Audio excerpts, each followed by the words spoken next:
Hi cuties, welcome to a tagged video. Today we're combining my love of reading and my love of writing, which I do a lot now, I realize. And we're doing the read to write tag. So the theme is writing and the answers are books. And I couldn't be happier. Sorry, musical theater just jumped out at me. Sorry. So there are 10 questions to this. I got my questions right on down here. Not really questions, but more like not genres, subjects. I know words. I'm a writer after all. So we basically have the subject, and then I will tell you which author / books kind of inspire me the most when it comes to writing those things. So number one is plot. And I gotta give it to my girl, Libba Bray, for The Diviners. I feel like this is an award show. And the nominees are... Oh, I should have done that. That's way too much effort, though. Anyway, Libba Bray wins. So that's all you need to know. So these are heckin' chunkin' books, right? But she manages for all 4 of the books in the series. And they're all kind of... You can kind of see them. They're all right here. There they are. They're heckin' chunkers. And their plots are so intricate, and she has so many characters that are all involved in the plot in a different way, that I am inspired by Libba Bray in how she develops her plots, and it's just overall storytelling amazing. And the audiobooks are good too, so just check them out. But Libba Bray wins for me on plot. Number 2 is character development. So with character development, this was really hard because so many authors on my shelves do great character development. I could literally say Libba Bray for probably all of these, but I had to break them down, and I had to think about who had such a great character arc, and several characters that did, and that's gonna go to Brandon Sanderson with Skyward and Starsight as well. The amount of character growth that Spencer goes through in these books is amazing, okay? And not just her, like Jorgen, he goes through a lot of characters go through a whole lot, but Spencer in particular, her growth from where she starts to where she is, the tumultuous ebbs and flows of it all in between, with this book, with the next book as well, like, it's mind-blowing how much she has changed from page 1 to where she is now in Starsight, and to where, who knows where we'll end up at the end of the 3rd book whenever it comes out next year. I'm gonna die with that book. It left me off at quite the cliffhanger. Did not appreciate that cliffhanger, Brandon Sanderson. You cruel, cruel man. Skyward definitely is a top pick, again, for a lot of categories, but the character development, particularly with Spencer, is chef's kiss. Number 3, voice. I bet you all have guessed that this person was going to be on this list, and here she is now. If your guess was Francesca Zappia, you're right! It's Francesca Zappia! I love all her books so much, and I really can't wait for the next book. I haven't heard of anything coming out for her yet, and I'm like, where's the next book and stuff? But we have Eliza and Her Monsters, one of my top reads, Made You Up, and now entering Adamsville. All very different plots, very different characters, but the way that they experience life around them, the way that Francesca Zappia's voice comes through in this, and how she writes them, they're so emotional while still being so detailed. And I know a lot of people will probably disagree with me about now entering Adamsville, but I love this book so much, and I feel like it's supposed to be a series, like where's the next book in this? But I really related to this one because the main character is Ace, and I really felt that. And with Eliza and Her Monsters, like, the voice in Eliza is so amazing. And same with Made You Up. Like, these have such different experiences, but her ability to just breathe the life into these stories in just the way that she narrates them, all the description and stuff, is so beautiful. And I strive to be like Francesca Zappia. Number 4, dialogue. This was really hard to think of because I read a lot of good dialogue, but when it comes down to it, what do I want from dialogue the most? Okay, I want it to be memorable, and the most memorable dialogue that I have found in my readings of 2020 especially have been from any book in the Janies series, okay? My Lady Jane, My Plain Jane, and My Calamity Jane. These two are my top two. I love the dialogue in this so much because it's humorous, okay? And I love humor, especially when it comes to books and reading. I don't necessarily like a lot of hard-hitting novels because the world is a sad place enough that I just want to sit back and relax and have some fun with books. And the My Lady Janes, I laughed out loud with every single one, especially in the character interactions, because these are historical fictions and bastardizations, but they are humorous and they bring in everyday talk and memes and pop culture from the world we live in today into these ones. Like, there was literally a spark joy moment in this one, and there's just so many great lines that I remember from these books that I still remember. So I gotta give it to the Lady Janies, and those are, I didn't actually say their names, I'm so sorry. We have Jodie Ashton, oh, Jodie Ashton, wow. We have Cynthia Hand, Brody Ashton, and Jodie Meadows. I just combined Brody Ashton and Jodie Meadows, Jodie Ashton. These lovely ladies, and they're starting a Mary series next, which I absolutely cannot wait for, and we're delving back into My Lady Jane's world with Mary. Don't know what the title is yet, but apparently that's what they're working on next. But I absolutely loved this series so much, and if you want a really good laugh with some fun pop cultural references, get these ones. Number 5, setting. So setting is actually one of my biggest struggles because I'm not very good at like descriptive words. I don't have a lot of background knowledge in like architecture and stuff and the terminologies for those. So I do struggle a lot with that. But one author I find painted such a visually stunning world that it was hard not to see it. And that book and author is Laini Taylor, Strange the Dreamer, and Muse of Nightmares, which I don't have here right now because my dad was actually borrowing it. He's reading it. But Strange the Dreamer is just lush and different. It's a fantasy world, and the descriptions of these cities and the city of Weep, because no one can remember the name, and the architecture behind everything with the whole citadel and everything, like, it's crazy the amount of world building. I guess that's more of what I'm drawn to in this, is the world building behind it, but with that comes the setting and the description of the setting. Like, oh, it's just like you're reading the setting and you're there, but you're also, it's like you're in an IMAX movie. I don't know.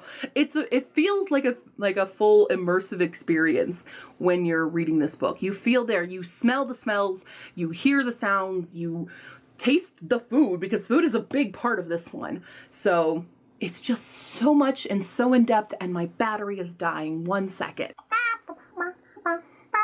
Number 6, fight scenes. This was really hard because I don't actually like reading fight scenes all that much. I tend to skip through them or kind of skim them because I don't know. I just don't really care for them all that much. I'm more into the dialogue with the characters. I don't know. But the one that struck me the most of something that inspires me and something that I'm not skilled enough to do, but boy, I wish I was from, I'm not gonna hold them all because they're heckin' chunkin' books. That is the Illuminae files by Amie Kaufman and J. Kristoff. And the reason I picked them is because a lot of their fight scenes are done with some really cool visual, I gotta find the right ones. So like they have these big space battles and they do them with pictures like this, but there's still the text and that you're seeing how it's done. You get like the flight path and everything with it. And I just love how visually dynamic that is for everybody here. It's just so cool how this mixed media kind of book happens. And I want to do something like this so bad, but I don't know if I have the capacity to do it. But this inspires me so much just for how it is. It's so cool. And that's why this is actually a really quick read despite how thick it is, because of pages like that. A lot of pages like that. You have these quicker dialogues, moments, and little like cam things, and each one does it a different way. I do think Gemina had some really good actual fight sequences because they're shown on a camera. And so you do see the description of them, but it's still very riveting.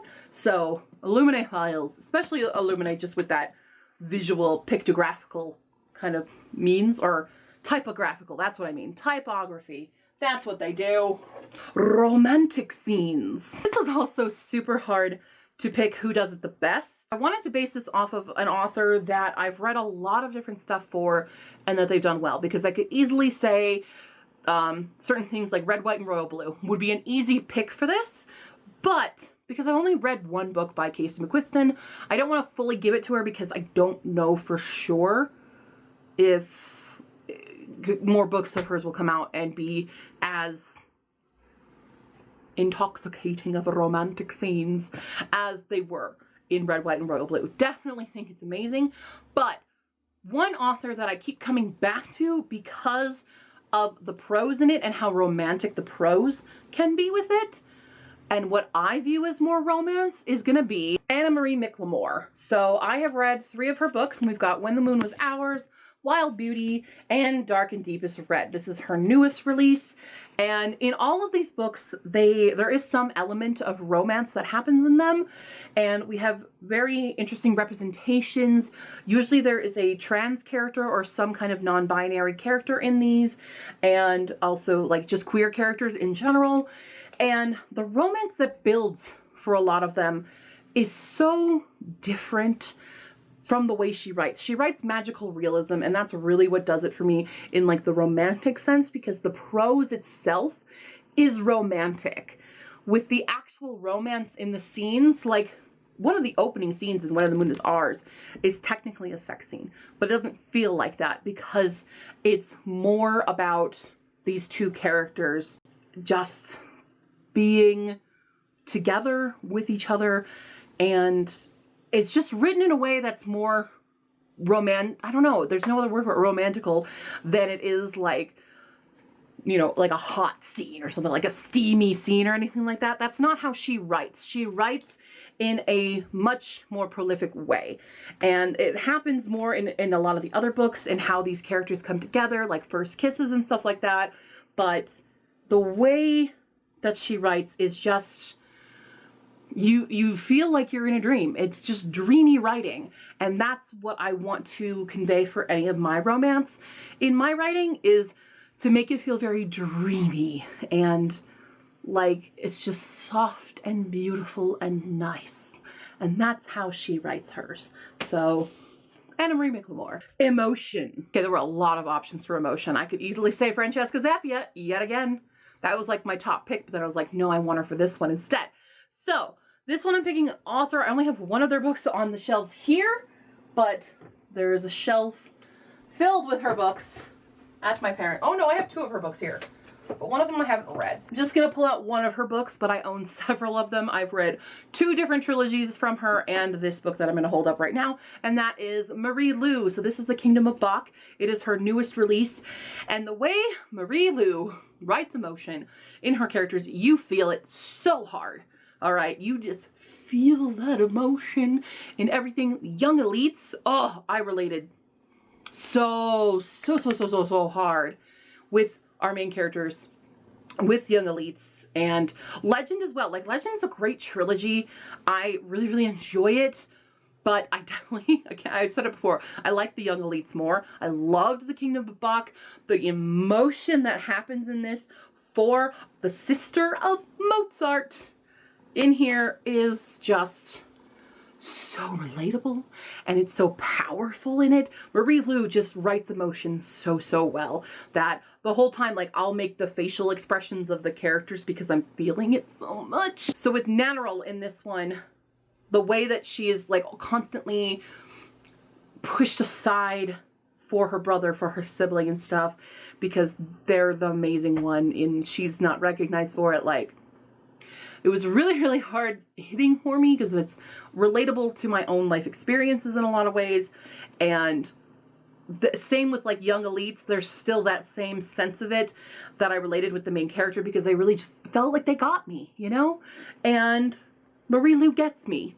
So I'm going to say Marie Lu. Number 9, pacing or tension. All right, this was actually a very difficult one to do because I've already chosen all the other authors that I think do really good pacing, but I also wanted to think about tension. So I'm going with one that I read a while ago. I think I read it 2 years ago, and I feel like I'm cheating a little bit with this one because I've technically only read one book by this author, which I just said previously, not what I'm doing. But I didn't have anybody else for this one that fit this category. So we're gonna go with a horror book, which is not something I read a whole lot of, but especially for tension, suspense, and stuff like that, this is a great one. We have And the Trees Crept In by Dawn Kurtagich. And this one had me on my toes. I thought the pacing of this was really well done. The tension building in this, the mystery behind it was amazing. And I think pacing and tension is super important for horror and thrillers. And I think this one really, really did a great job of it. I really want to read the other book. It just can't seem to get through to my TBR, and it's a struggle. But I definitely think that she does a really good job, at least in this book, with pacing and tension building. And it's just, the suspense is amazing. So Dawn Kurtagich wins in this category, even though I could easily again say Brandon Sanderson, Leba Bray, Francesca Zappia. I think they all have really great pacing in their books. But if I feel like this category just ends up in the horror thriller life more, and since I don't read a whole lot of that, giving it to. And the last category is theme. Again, this one was super hard to pick because who does a great job of staying on their theme, representing their theme, especially with all their characters, and just binding everything all together. And so I don't know if it's really a surprise to anybody, but this is who I'm picking. Leigh Bardugo. We've got our Six of Crows, Ninth House. I have the other Grishaverse series at my other house. I have King of Scars back here. I think Leigh Bardugo does an excellent job with theme, especially like Six of Crows. I mean, we all know, we all love Six of Crows. Well, some people don't, and you're wrong. But anyway, you can have your own opinion, I guess. But especially with Six of Crows, for me, I feel like the theme was super on point. Ninth House as well, the theme was just so intense. And I mean, I don't know what I'm saying, the theme was intense, but I think overall Leigh Bardugo does such a good job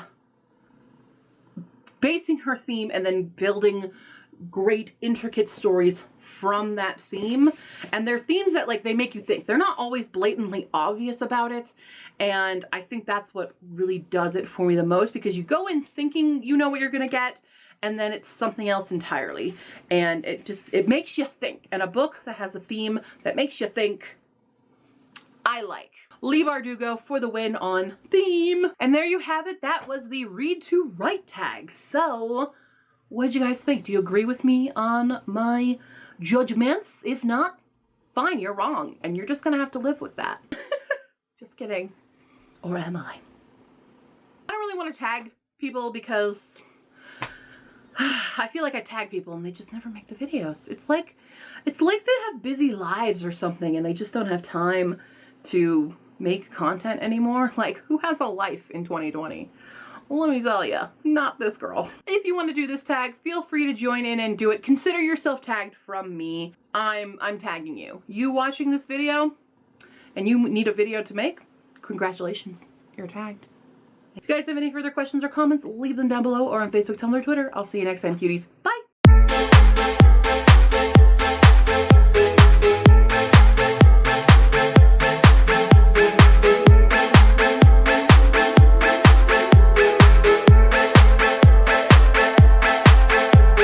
It's getting dark in here. That's what happens when you film late.